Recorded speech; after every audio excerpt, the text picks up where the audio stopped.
So since I started posting on YouTube, my buddy thought he would send me a video.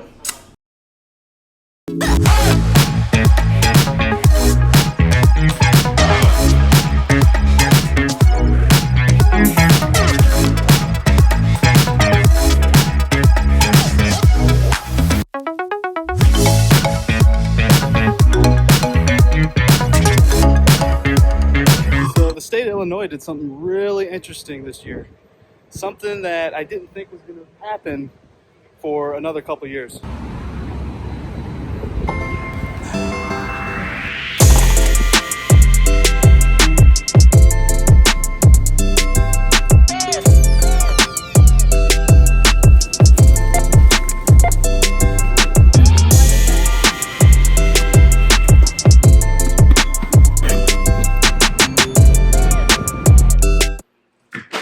The year was 1994. A gentleman named Nick Szabo invented what we now know as smart contracts. Nick Szabo was a computer scientist, a cryptographer, and a contracts lawyer. And what he wanted to do was take what we know as contracts and adapt it to something more similar to software, where the line of code gets executed, certain conditions are met, and it self-executes. Whereas a normal contract, you're reading the terms of the agreement, and you're making sure that both parties are satisfying it in the physical world. So it takes a lot more paying attention, and it leads to human error, it leads to dispute, it leads to a number of problems. So a number of years pass, and Bitcoin comes along. Bitcoin's something that uses blockchain technology. What also uses blockchain technology? Smart contracts.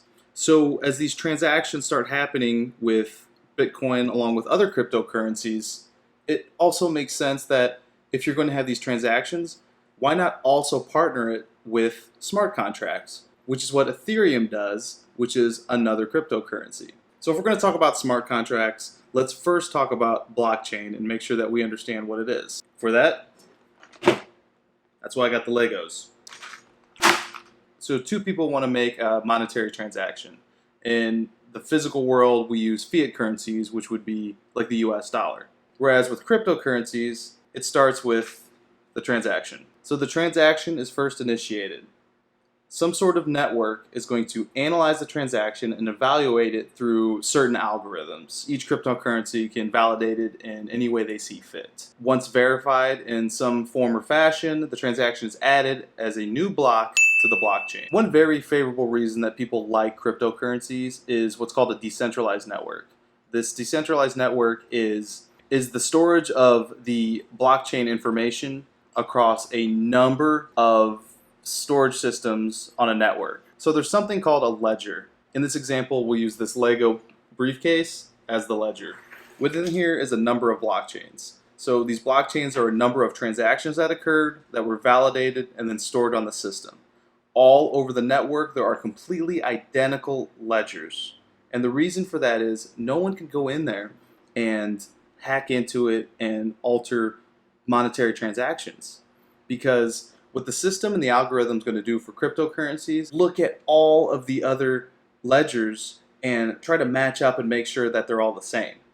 If one of them is off, that one gets knocked out, doesn't get validated, and the rest of them match up. So now that we have that basic understanding, we can move on to the idea of what a smart contract is.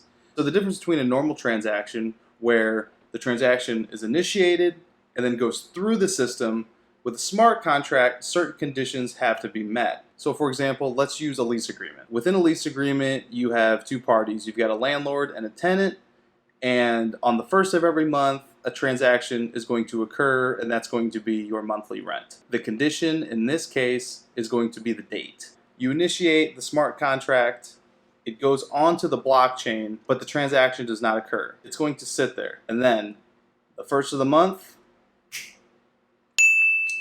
and it's automated. It's going to reach into the crypto wallet of the tenant and be moved to the wallet of the landlord. There was no manual action by the tenant, and all parties are hopefully happy. So now we can go back and refer to what the state of Illinois did. They took steps forward into legally recognizing smart contracts. Within different laws, there will be the ability to have written agreements, but that has to satisfy certain requirements. It has to be in this format, it has to have these elements, things like that. For example, like a will in some states can be written as a holographic, what they call a holographic will, which is just you could write on a napkin saying this is my will. In other states, they have more formal requirements. It has to be written, witnessed, and a whole bunch of other things. So what the state of Illinois did was enact the Blockchain Technology Act. And what that does is anytime there's some sort of written agreement or evidence of an agreement, the use of blockchain and smart contracts satisfies those requirements. So there's one part called the permitted use of blockchain that has 4 parts. A, smart contracts can't be denied just because they're on blockchain. B, evidence of a smart contract can't be denied because of its use of blockchain. C, if a law requires a record to be in writing, you can use a smart contract. And D, a blockchain signature satisfies a normal signature as required by law. So that's what's going on in the tech and the legal field in the exciting world of contracts law and, I guess, contracts tech. This is somewhat of a tech review for the future and exciting world of smart contracts. Hope you enjoyed. Smash that like button, hit that subscribe button, comment if you feel you want to hear more. Appreciate you listening. See you around.